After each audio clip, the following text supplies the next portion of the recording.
Hello, हाय, नमस्कार. कसे आहात तुम्ही सर्व? मस्त आहात ना? मस्तच राहा. मी पूजा तुम्हा सर्वांचं स्वागत करते आहे माझ्या यूट्यूब चॅनलमध्ये. तर आता वाजले आहे संध्याकाळचे 6. आज मी तुमच्यासोबत माझं संध्याकाळचं रुटीन शेअर करणार आहे. संध्याकाळच्या वेळेला तर सगळ्यात आधी मी लाईट्स लावून घेते घरामधले. संपूर्ण घरामध्ये कुठेही अंधार नको असायला.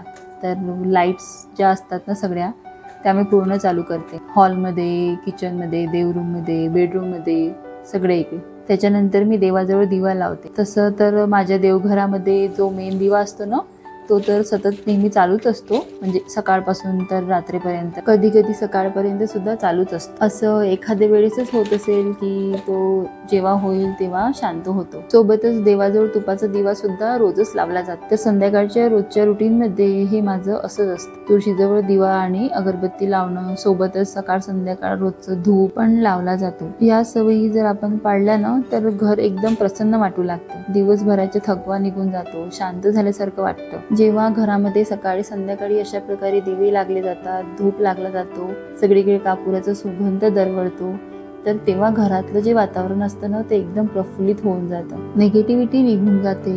घराचा असा प्रत्येक कोपरा असा प्रसन्न वाटू लागतो. असं संध्याकाळचं छोटंसं रुटीन फॉलो करूनच मी किचनमध्ये कामाला लागते. आजच्या रात्रीच्या जेवणामध्ये खूप दिवसानंतर ही भाजी बनवणार आहे, ते पुढे दाखवतेच मी. स्वयंपाकाला लागायच्या आधी मी किचनमधली छोटी मोठी कामे आटपून घेत असते. माझं घर मला जितकं नीटनेटकं ठेवता येईल तितका माझा प्रयत्न चालू असतो. कारण ते म्हणतात ना, जिथे स्वच्छता असते तिथे देवांचा वास असतो आणि तिथेच पॉझिटिव्हिटी असते. घरातली प्रत्येक गोष्ट हे वेळोवेळी स्वच्छ करणं हे पण तितकंच महत्त्वाचं असतं. फक्त जे वापरतायत तेच नाही, तर ज्या गोष्टी आपण वापरत सुद्धा नाही त्या गोष्टी काढून टाकण्यातच योग्य असतं. कारण त्याच गोष्टीमुळे घरामध्ये निगेटिव्हिटी निर्माण होते, वातावरण व्यवस्थित राहत नाही, आरोग्य चांगलं राहत नाही. किचनमध्येच नाही तर सगळीकडे संपूर्ण घरामध्ये आपण स्वच्छता आणि नीटनेटकेपणा जर ठेवला तर प्रसन्न वाटू लागतं. ज्या वस्तूची जी जागा असते ना त्या वस्तू तिथेच ठेवल्या गेल्या पाहिजेत. वेळोवेळी दिसतात पण आणि घरामध्ये जास्त पसारा पण होत नाही. तर इथे मी सकाळच्या ब्रेकफास्टसाठी तयारी करून ठेवते आहे. आधी मी स्प्राउट्स बनवायचे असले की कॉटनच्या कपड्यांमध्ये कडधान्य बांधायचे, पण त्याचं कसं व्हायचं की कपड्याला खूप डाग पडायचे आणि नीट धुतला पण नव्हता जायचा. म्हणून मग मी असा डब्बा यूज करते. या डब्यामध्ये खूप छान स्प्राउट्स बनवून तयार होतात. आधीची जी मोड आलेली मटकी होती ती तशीच त्याच डब्यामध्ये ठेवून दिली आहे आणि तो डबा फ्रीजमध्ये ठेवला आहे. आणि हे मोड आणण्यासाठी किचन ओट्यावर ठेवून देते रात्रभर. म्हणजे कसं त्यावर सकाळपर्यंत स्प्राउट्स बनून तयार होतात.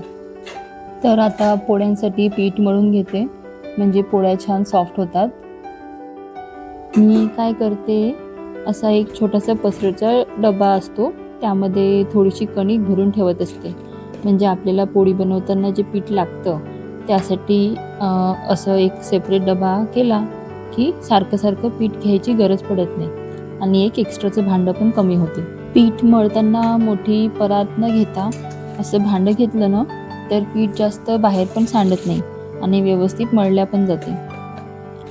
तर आज रात्रीच्या जेवणामध्ये मी उन्हाळ्यामध्ये खाल्ली जाणारी एक चविष्ट आणि खूप गुणकारी अशी भाजी बनवणार आहे, ते म्हणजे चिवईची भाजी.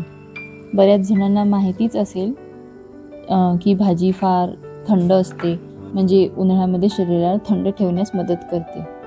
तर खूप अशा भाज्या आहेत की त्यांची स्वतःचीच एक खूप सुंदर अशी चव असते आणि त्यामध्ये असे खूप सारे गुणधर्म पण आहेत जे आपल्याला इतकं माहिती नसतं. पण त्या भाज्या तुम्ही कशा प्रकारे बनवता हे खूप महत्त्वाचे असते.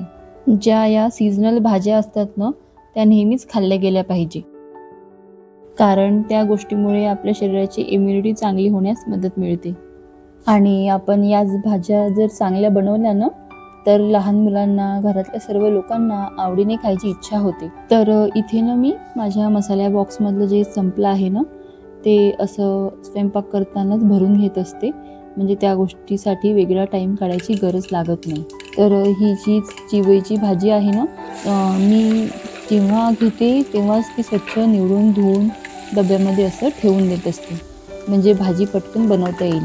आता तर ही भाजी मम्मीने पाठवली आहे स्वच्छ धुवून आणि निवडून सुद्धा. तर चला मग आज तुम्हासोबत शेअर करते की मी कशा प्रकारे भाजी बनवते. साधी सोपी रेसिपी आहे. तेल गरम करून घ्यायचं आणि जिरे मोहरी फोडणी द्यायची, कांदा टोमॅटो घालायचा, लसूण अद्रकची पेस्ट घालायची. तर यावेळेस ना मी चिवईच्या भाजीचा असं झुणका बनवणार आहे. त्यासाठी मी इथे बेसन ऍड केलं आहे आणि बेसन हे चांगलं भाजलं गेलं की भाजीला खूप सुंदर चव येते. चिवईची भाजी ही खूप वेगवेगळ्या पद्धतीने बनवली जाते, पण तुम्ही कधीतरी ही रेसिपी नक्की ट्राय करा. खूप चविष्ट बनते. लहान मुलं आणि घरातले सर्वच आवडीने खाणार. तर हे कसं छोटंसं डस्टबिन आहे माझ्या किचनच्या सिंक जवळ. यामध्ये एक्स्ट्राचा कचरा जो असतो किचन मधला ते असं टाकून देत असते आणि मग ते डस्टबिन असं मोठ्या डस्टबिनकडे नेऊन रिकामे करून आणत असते. तर इथे मी चिवईच्या भाजीचा असा झुणका बनवून तयार होत आहे. तोवर मी असं गरमागरम पोळ्या बनवून घेत आहे. इथे तुम्ही बघतच असाल की मी सामान जिथून घेतलं असते ते तिथेच ठेवण्याचा प्रयत्न करते. म्हणजे काम झालं की परत तिथेच ठेवून देत आहे. का माहिती, ही अशी माझी एक सवय आहे. मला खूप छान वाटते, कारण आपण जी वस्तू घेतली ती तिथेच जर त्याच जागी ठेवली ना, तर आपल्याला किचनच्या ओट्यावर असं जास्त पसारा होत नाही. आणि सर्व स्वयंपाक झाल्यावर जेव्हा आपल्याला कंटाळा येतो इतका सगळा पसारा बघून, तर ते तसं थोडंसं तरी काम आपलं कमी होऊन जातं आणि आपल्या किचनचा ओटा असा आवरल्यासारखा सुद्धा दिसायला लागतो. म्हणजे कसं एखाद्या वेळी जर कोणी घरी आले पाहुणे वगैरे किंवा आपल्याला कुठे जायचं काम पडलं तर किचन आपलं आवरल्यासारखं दिसतं. कधी कधी आपल्यालाच अधूनमधून किचन सोडून हॉलमध्ये जावं लागतं किंवा कधी कधी मुलांचं काही काम असतं, त्यांच्यावर लक्ष ठेवावं लागतं किंवा आपल्याला ऐन टाईमला काही डिश बनवायची असली तर आपला किचनचा ओटा हा आवरलेलाच दिसतो. त्याने काय होतं माहिती आहे का, आपल्याला आपल्या डोक्यावरचा जो असा वर्कलोड असतो ते फार कमी होतं आणि जास्त काही वेळ पण लागत नाही. जर आपण स्वयंपाक करताना जर या गोष्टी आवरत राहिल्या तर आपला वेळ वाचतो आणि आपण त्या उरलेल्या वेळात काही दुसरं काही काम करू शकतो. आपण स्वतःला काही टाईम देऊ शकतो. तर बघा, चिवईचा झुणका किती छान आणि मऊसर तयार झालेला आहे. सोबतच माझं किचन देखील स्वच्छ होऊन आवरून तयार आहे. आता वाजले आहे 9 आणि आम्ही मस्त गरमागरम असं रात्रीचं जेवण एन्जॉय करतोय. याची डिटेल रेसिपी पण लवकरच शेअर करणारच आहे तुमच्यासोबत. आणि तुम्ही बघा, अशा प्रकारे जेव्हा तुम्ही सर्व कामे आवरता तेव्हा तुम्हाला तुमच्या वेगळ्या कामासाठी सुद्धा वेळ मिळतो.